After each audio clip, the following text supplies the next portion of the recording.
name is Karnavir Berwal. I am teaching in Advanced Senior Secondary School Mundal. Last lecture के अंदर हमने plus two के अंदर chapter start किया हुआ था मैट्रिक्स। मैट्रिक्स के अंदर हमारे जो लेक्चर हो चुके हैं अब तक 2 लेक्चर हो चुके हैं। आज हमारा लेक्चर है थर्ड लेक्चर के अंदर हम क्या करेंगे, डेफिनेशन है कुछ टाइप ऑफ मैट्रिक्स। आज का टॉपिक है types of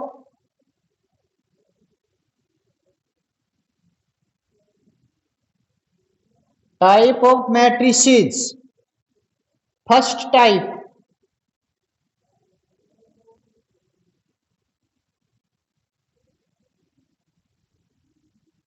row matrix. Row matrix क्या होती है? ए मैट्रिक्स having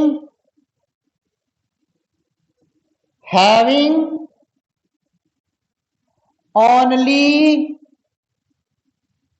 one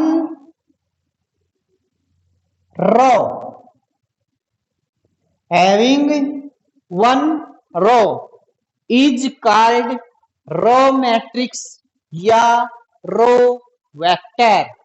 इसको क्या बोलते हैं? रो मैट्रिक्स या रो वेक्टर। इसका एक एग्जाम्पल है, बहुत सारे एग्जाम्पल है, यहां पर केवल हम एक दो एग्जाम्पल ही डिस्कस करेंगे, जैसे कि 1, 5। इस बात का ध्यान रखना, जब हम मैट्रिक्स लिखते हैं तो मैट्रिक्स के एलिमेंट के बीच में कभी भी कोमाज का यूज नहीं होता, कहीं पर भी कोमा नहीं लगेगा, इस बात को ध्यान रखना।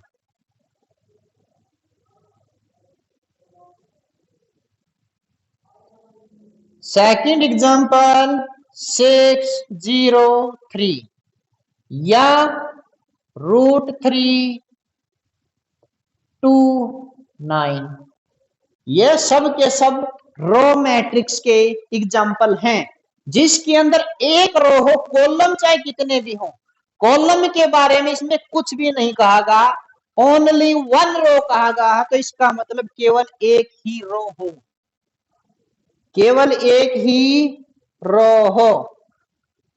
सेकंड,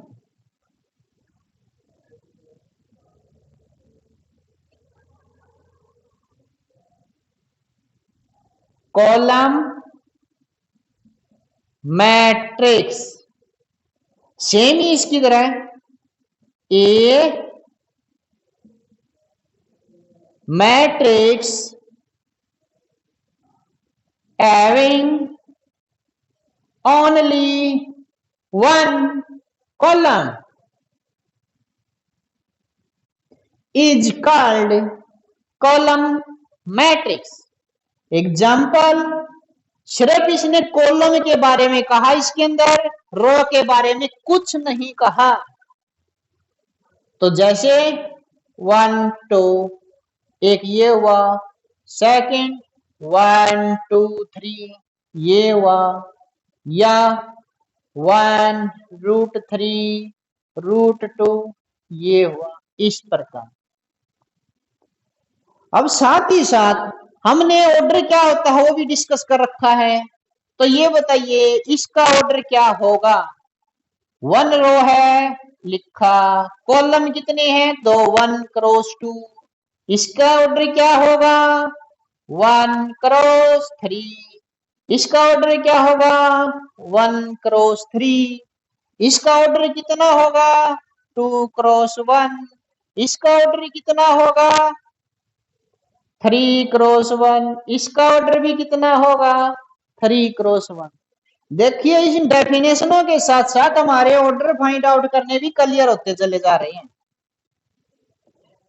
ये हमारी रो मैट्रिक्स क्या होती है? जिसके अंदर केवल एक रो हो। कॉलम मैट्रिक्स क्या होती है? जिसके अंदर केवल एक कॉलम हो। ये हमारी दो डेफिनेशन हुई। अब चलते हैं हम नेक्स्ट पर।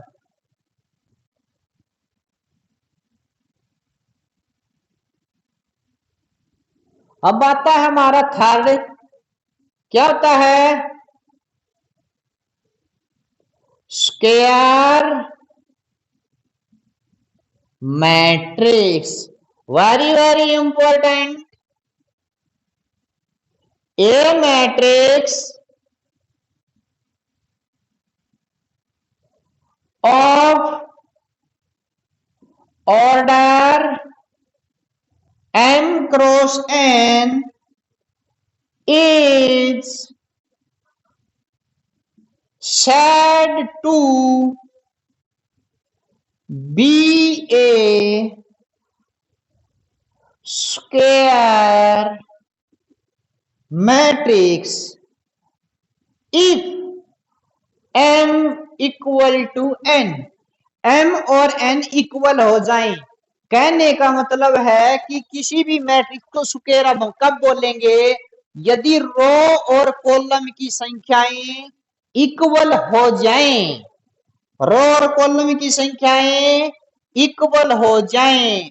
एग्जाम्पल के तौर पर 1 2 3 4 या 1 2 3 4 5 0 7 8 1। ये अब देखिए इसमें 2 क्या इसमें रो है और 2 ही क्या है कॉलम। तो m और n क्या है बराबर। इसके अंदर 3 क्रॉस 3 रो और कॉलम ये भी क्या है बराबर। तो ये क्या है हमारी एक स्क्वायर मैट्रिक्स। ये हमारे स्क्वायर मैट्रिक्स के एग्जाम्पल थे। नेक्स्ट टाइप हमारी जो आती है फोर्थ टाइप। क्या आती है हमारी फोर्थ टाइप? अब आती है डायगोनल मैट्रिक्स।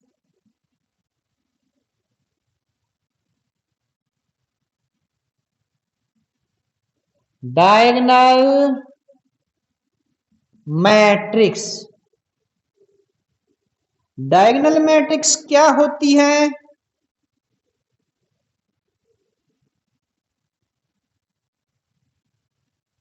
पहली बात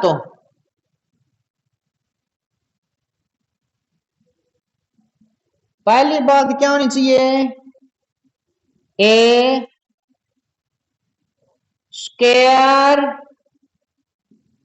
matrix. A square matrix.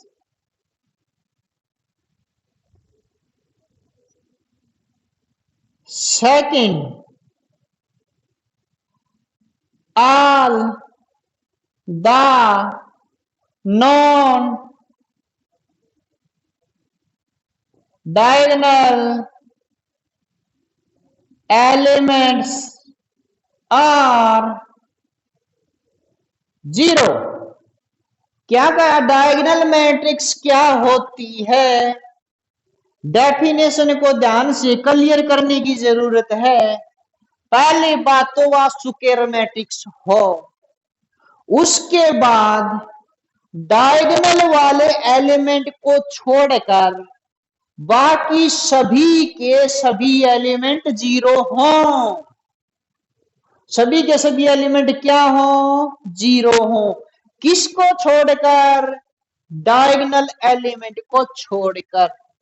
Example A equal to dash 0 0 dash. पहली बात तो स्क्वायर मैट्रिक्स। स्क्वायर तो ये 2 क्रॉस 2 के स्क्वायर मैट्रिक्स है। फिर इसने कहा कि non diagonal element. Diagonal element तो हमारे ये होते हैं जहां पर क्या हो? आई और जे की वैल्यू इक्वल हो। ये क्या बोलते हैं इनको? Diagonal element. इनको छोड़कर बाकी सारे क्या हो? जीरो हो। लेकिन उसने इस एलिमेंट के बारे में कुछ नहीं कहा। डायगोनल एलिमेंट के बारे में उसने कुछ नहीं कहा। इसका मतलब ये एलिमेंट जीरो भी हो सकते हैं, नॉन जीरो भी हो सकते हैं, एक जैसे भी हो सकते हैं, और दोनों एलिमेंट डिफरेंट भी हो सकते हैं। क्लियर हुई डायगोनल मैट्रिक्स की डेफिनेशन। अब आता है एक एग्जांपल और देखिए, यहां पर तो मैंने डैश लगा दिया 2007 2 क्रॉस 2, क्योंकि कई बार जो है डेफिनेशन क्लियर नहीं होती, तो कई बार क्या कहेंगे, डायगोनल एलिमेंट नॉन जीरो होना चाहिए और बाकी सारे एलिमेंट जीरो होने चाहिए। यह बात बिल्कुल गलत है, यह बात क्या है, बिल्कुल गलत है, क्योंकि उसने सिर्फ इतना कहा नॉन डायगोनल एलिमेंट जीरो हो, लेकिन डायगोनल के बारे में उसने कुछ नहीं कहा, तो हम ये नहीं कह सकते कि ये नॉन जीरो होंगे, ये जीरो भी हो सकते हैं।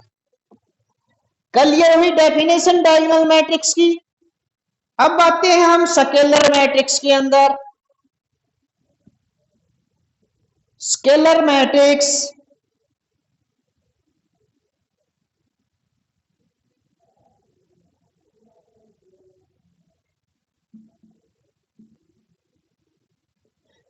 ये लेक्चर हमारा कौन सा है, फोर्थ है। पहली कंडीशन इसमें क्या होती है, ये क्या होनी चाहिए, स्केलर मैट्रिक्स। पहली कंडीशन स्केलर मैट्रिक्स की है इसके अंदर भी। सेकंड कंडीशन क्या है, all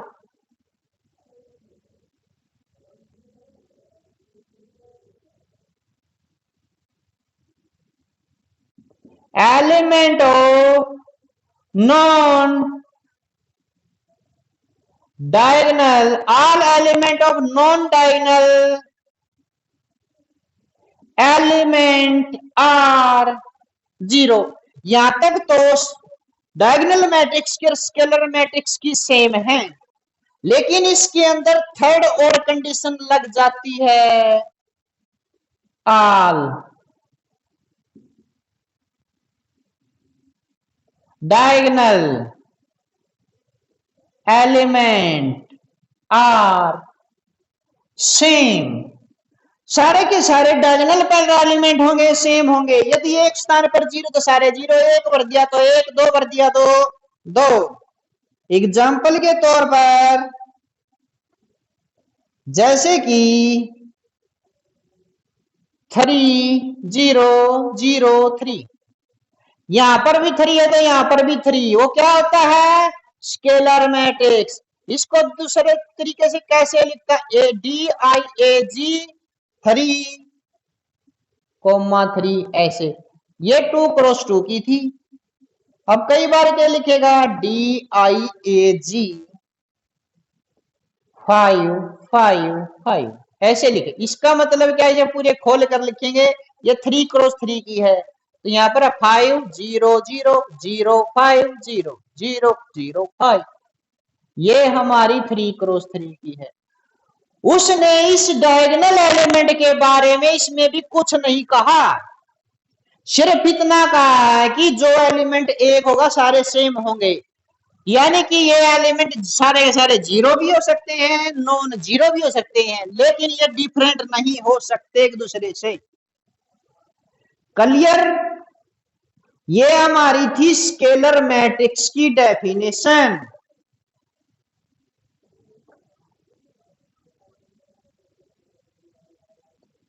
unitary matrix and identity matrix. पहली बात,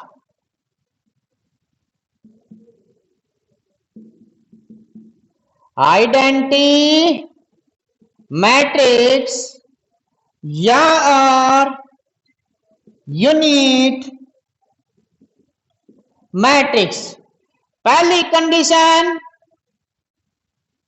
स्क्वायर मैट्रिक्स हो, दूसरी condition all diagonal element are 1, सारे के सारे डायगोनल एलिमेंट क्या होने चाहिए, 1। थर्ड है all non diagonal element are zero. ये कंडीशन तो वहीं पर सेम थी, लेकिन इसमें डायगोनल पर वन एलिमेंट आए, यानी कि 1 1 1 हो, उसे क्या बोलते हैं, आइडेंटिटी। 2 क्रॉस 2 की जैसे आई भी लिख देंगे या I2 लिख देंगे, इसका मतलब 1 0 0 1। I3 का मतलब 1 0 0 0 1 0 0 0 1। ये हमारी 3 क्रॉस 3 की है। आज के लिए इतना ही। यदि कोई भी डेफिनेशन किसी भी स्टूडेंट को क्लियर नहीं हुई हो तो कमेंट बॉक्स में कमेंट कीजिएगा। Thank you.